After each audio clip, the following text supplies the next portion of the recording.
आप देख रहे हैं देश लाइव, देश की आवाज। अस्सलाम वालेकुम, आदाब, नमस्कार, सत श्री अकाल। देश लाइव में आपका स्वागत है। मैं हूं सहाल कुरैशी। दोस्तों, जिस तरीके से 5 राज्यों के चुनाव के नतीजे आए, बीजेपी ने 3 राज्यों में सरकार बना ली।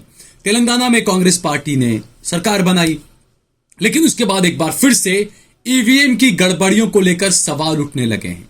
और वजह यह है कि जो चुनावी प्रत्याशी हैं, जिन्होंने चुनाव लड़ा था, वो खुद कह रहे हैं कि मैंने अपना वोट मुझे दिया, मुझे अपना खुद का वोट नहीं मिला। कमलनाथ ने कहा कि यह कैसे हो सकता है कि किसी के खुद के गांव में उसको 50 वोट भी न मिले हों। यह सवाल उठ रहे हैं। दिग्विजय सिंह ने कहा है कि हम वोट देते हैं, वोट कहां जाता है मुझे नहीं पता, किसी को नहीं पता चलता। और दिग्विजय सिंह ने तो यह तक कह दिया कि मैं 2003 से ही मेरा भरोसा ईवीएम से उठ चुका है। सुप्रीम कोर्ट के वरिष्ठ अधिवक्ता हैं प्रशांत भूषण, उन्होंने ट्वीट किया है कि 370 से अधिक सीटों पर ईवीएम वोटों की गिनती बेमेल पाई गई है और चुनाव आयोग ने स्पष्टीकरण देने से साफ इनकार कर दिया है। आगे वो लिखते हैं, 2019 के लोकसभा चुनाव में कई जगह पर ईवीएम में डाले गए और गिने गए वोटों में गड़बड़ी पाई गई थी। दिग्विजय सिंह ने आज आरोप भी लगाया है कि चुनाव आयोग कांग्रेस के नेताओं को वक्त नहीं दे रहा है मिलने का। अब कई लोग यह भी कहते हैं कि जब आप तेलंगाना में जीते, कुछ जगहों पर और जीते, तो आप सवाल क्यों नहीं उठाते ईवीएम पर। हालांकि मैं अगर जाती तौर पर कहूं तो मैं खुद भी ईवीएम की गड़बड़ी को नहीं मानता हूं। मैं मानता हूं कि हिंदुत्व के नाम पर बीजेपी को भर भर कर वोट दिया जा रहा है। हो सकता है ईवीएम में गड़बड़ी होती भी हो, लेकिन मैं इस बात को नहीं मानता, फिलहाल तो नहीं मानता, क्योंकि कोई पुख्ता सबूत ऐसे निकल कर नहीं आए। सवाल उठना लाजमी है। जैसे ये प्रत्याशी ने कहा कि मेरा वोट भी मुझे नहीं मिला, मेरे परिवार का वोट भी मुझे नहीं मिला। बीएसपी के एक प्रत्याशी जो छत्तीसगढ़ से थे, उन्होंने यह आरोप लगाया था। कमलनाथ ने कहा कि उनके गांव में उनको सिर्फ 50 वोट मिले हैं। कैसे कोई मान सकता है। दिग्विजय सिंह ने कहा कि जो बैलेट पेपर से जब गिनतियां हुई, जो पोस्टल बैलेट पेपर के जो वोट आते थे, जो सरकारी कर्मचारी वगैरह जो इस तरह के जो बैलेट पेपर से जो लोग वोट देते हैं, जो उनके वोट आए थे, तो उसमें बताया गया कि 199 सीटों पर कांग्रेस पार्टी लीड कर रही थी जब बैलेट पेपर के वोट खुल रहे थे। और ज्यादातर पर कांग्रेस पार्टी ने वहां पर इन वोटों पर बीजेपी के सामने बढ़त बनाई। लेकिन जैसे ईवीएम का खुलने का मामला शुरू हुआ, कांग्रेस पार्टी हार गई। जो 199 सीटों पर कांग्रेस पार्टी लीड कर रही थी बैलेट पेपर की वजह से, पोस्टल बैलेट की वजह से, वहीं वो कांग्रेस पार्टी 66, 65, 70 सीटों के अंदर निपट गई मध्य प्रदेश के अंदर। और उसके बाद ये तमाम मामले खड़े होने लगे और गड़बड़ी के आरोप लगने लगे।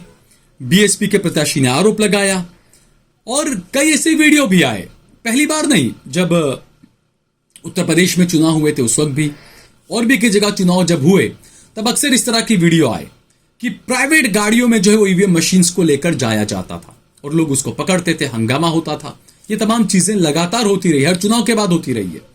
और लोकसभा इलेक्शन के वक्त कई ऐसे आए थे मामले सामने कि भाई किसी जगह पर 1 लाख वोट पड़ा, बीजेपी प्रत्याशी को मिला 1,10,000 वोट, कांग्रेस पार्टी वाले को मिला 25,000 वोट। तो इतने सब वोट आ कहां से गए वहां पर? ये सवाल कई बार उठने लगी। इस तरह की खबरें अक्सर आती रही। सवाल लगातार उठ रहे हैं अब ईवीएम पर। कांग्रेस सांसद विवेक तन्खा ने भी ईवीएम पर सवाल उठाए। उन्होंने लिखा है कि जबलपुर की 8 विधानसभा में डाक मतपत्रों द्वारा कांग्रेस ने जीत प्राप्त की है। अब आगे आप खुद समझ सकते हैं। यानी कि बैलेट पेपर से चुनाव की मांग अब लगातार बढ़ रही है। और कमलनाथ ने जो बातें कही कि कांग्रेस जहां पर बड़े अंतर से हारी है, यह बड़ा आरोप कमलनाथ की तरफ से लगाया गया है कि कांग्रेस जहां पर बड़े अंतर से हारी है, वहां पर 100 से अधिक ईवीएम मशीनें जो मतगणना के समय 99% चार्ज पाई गई है। उनकी जो बैटरी है वो 99% चार्ज थी, जबकि ये तमाम ईवीएम जो हैं लगातार 10 घंटे मतदान के दिन इस्तेमाल हुए थे। तो लगातार 10 घंटे ये ईवीएम इस्तेमाल हुए, उसके बावजूद भी जब मतगणना की जा रही थी तो इसमें 99% बैटरी कैसे बची हुई थी। अब उन्होंने आगे कहा कि या तो ये मशीन्स बदले गए ईवीएम या फिर इनके साथ में कुछ गड़बड़ी की गई है। यह आरोप लगाया है कमलनाथ ने। आपको बता दें कि Netherlands, Italy, Ireland, France, England, Germany और इसके अलावा कई और ऐसे देश हैं जहां पर पारदर्शिता की कमी की वजह से ईवीएम मशीनों को बैन किया गया है। ईवीएम मशीन पर वहां पर वोट नहीं दिए जाते, वहां बैलेट पेपर पर वोटिंग होता है। बड़े बड़े देश हैं, टेक्नोलॉजी की कोई कमी नहीं है उनके पास, लेकिन उसके बावजूद वो ईवीएम पर वोट नहीं करवाते हैं, वोटिंग नहीं करवाते हैं, चुनाव ईवीएम से नहीं करवाते हैं। भारत में बीईएल और ईसीआईएल ये दो कंपनियां हैं जिनके ईवीएम मशीन हमारे यहां पर इस्तेमाल होते हैं। यही कंपनियां चुनाव से पहले मॉक वोटिंग वगैरह और सारी चीजें करती है। और ये कहा जाता है कि सभी पार्टी के नेताओं के सामने तमाम चीजें होती है। जब इसका ट्रायल लिया जाता है, मॉक पॉल किया जाता है, जब इनको चुनाव के लिए भेजा जाता है वोटिंग के लिए, तब वहां पर सब पार्टी के लोग मौजूद होते हैं। ये कहा जाता है, अब होते नहीं होते इसके बारे में हम कुछ नहीं कह सकते हैं। पोस्टल बैलेट में जहां कांग्रेस ने भारी बढ़त हासिल की, वही ईवीएम में बुरी हार हुई, ये आरोप कांग्रेस पार्टी ने लगाया। जबकि तेलंगाना में कांग्रेस पार्टी बम्पर जीत हासिल की कांग्रेस पार्टी ने। कार्ति चिदंबरम है, कार्ति चिदंबरम का कहना है कि उन्हें शक नहीं है ईवीएम मशीनों पर। उन्होंने कहा कि मैं लगातार इतने सालों से चुनाव को देख रहा हूं, प्रतिनिधि रहा हूं, मुझे ईवीएम मशीन पर कोई शक नहीं लगता है। प्रशांत भूषण ने जो बातें कही वो हमने आपने पहले ही बता दी है।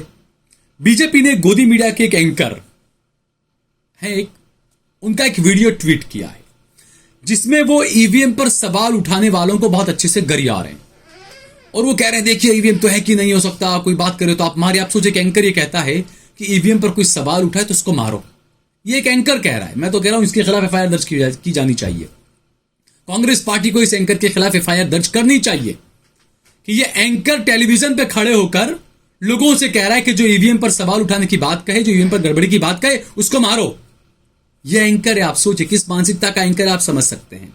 तो बीजेपी ने उसी का एक वीडियो ट्वीट किया है जिसमें वो गरिया रहा है, जिसमें वो ये साबित करने में लगा है कि ईवीएम में गड़बड़ी नहीं होती है। जबकि गौहर रजा वरिष्ठ पत्रकार हैं, उनका दावा है कि ईवीएम हैक होती है। उन्होंने कहा है कि ईवीएम हैक करके अगर 5% भी इधर उधर फेरफार किया जाए तो पूरे नतीजे बदल जाते हैं। ये सवाल जो उठ रहे हैं लगातार, और सबसे अहम बात मैं आपको इसमें कहूं कि जो लोगों ने सवाल उठाए हैं, जो चीजें हुई है कि भाई कांग्रेस का वोट कहां जाता है, यही कांग्रेस पार्टी, यही राहुल गांधी ये भी दावा कर रहे हैं कि बीजेपी के मुकाबले कांग्रेस पार्टी को 10 लाख वोट ज्यादा मिला है।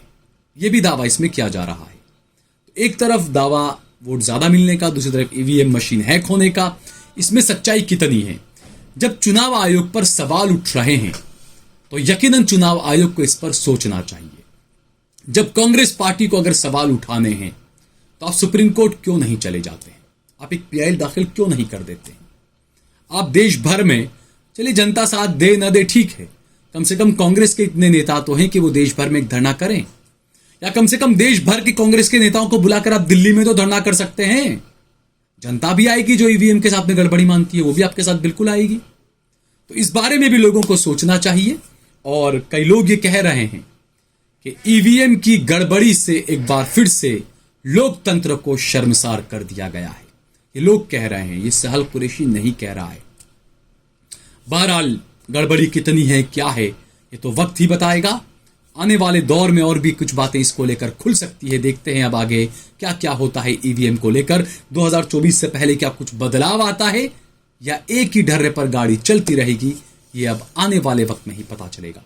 अगर आपको ये वीडियो पसंद आई हो तो इस पर कमेंट करें, इसे लाइक करें, इसे ज्यादा से ज्यादा शेयर करें। सोशल मीडिया के तमाम प्लेटफॉर्म्स पर आप सहल कुरैशी और देश लाइव के पेज को जरूर फॉलो करें और सब्सक्राइब करें और ज्यादा से ज्यादा हमारी मदद करें। हमने हमारा नंबर भी दिया हुआ है।